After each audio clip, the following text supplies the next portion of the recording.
everybody, welcome back to Dad Does Videos. Today I'm coming at you from my dining room where I have this Frontpoint smoke and heat sensor alarm. I got a notice on my phone through the app and then on the control panel for the alarm system that the battery is going to die, and I have about 7 days. If you don't know, once you start getting those notifications, you have about 7 days until this thing starts beeping.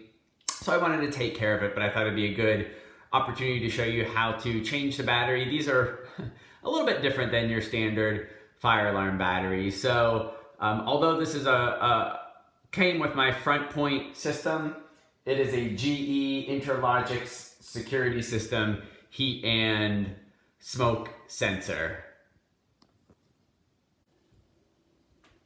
Okay, so let's get started on the first step. And before you actually do anything, you're gonna want to make sure that your alarm system is off.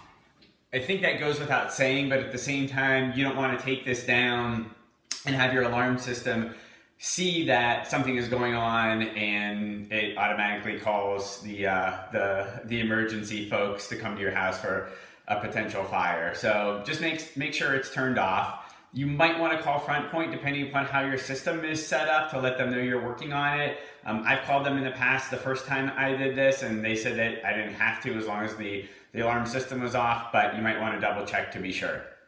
Carrying on, first step, all you want to do, and there are no really good indicators on this, you just grab your system by the bottom and turn to the left,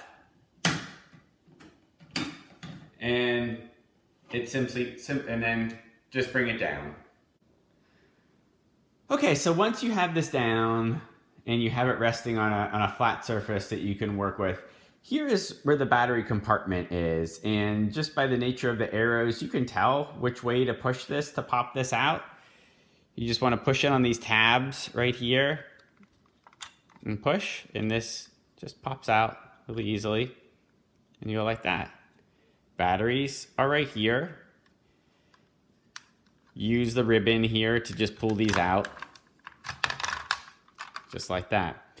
And here's, let me get something in view for you here. Here are the batteries. You can see they are CR123As, in case you're curious which type of batteries that this system uses.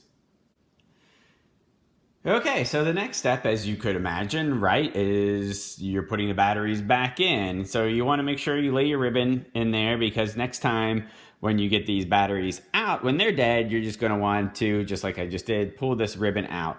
Both of these batteries go in with the plus side this way, and you can see that they're marked on here. I'm not going to show you that, but you'll see the plus sign. And you just pop these in like you put in batteries anywhere else, right?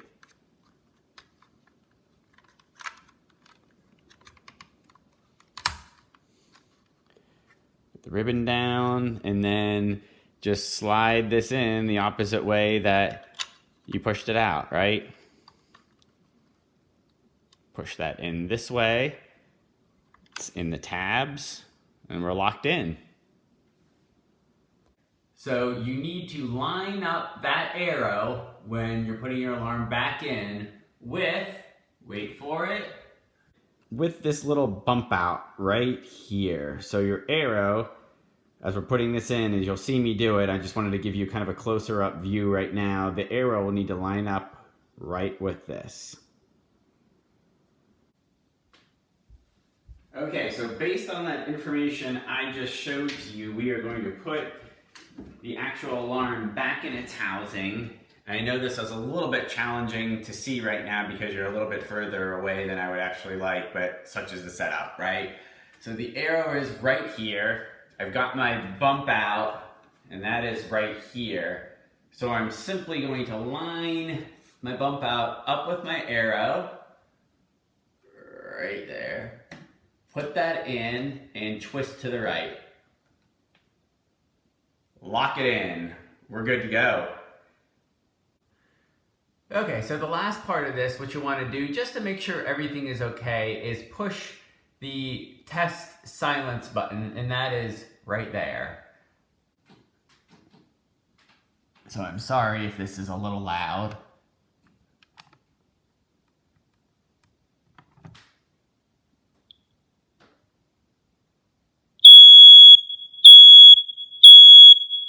So one last note on this as I leave you. If you noticed while we were doing that test, this light blinked 4 times, and that means your sensor is in good shape. If it blinked a little less than that, 0 to 1, you gotta replace it. 2 to 3, you're probably on the verge.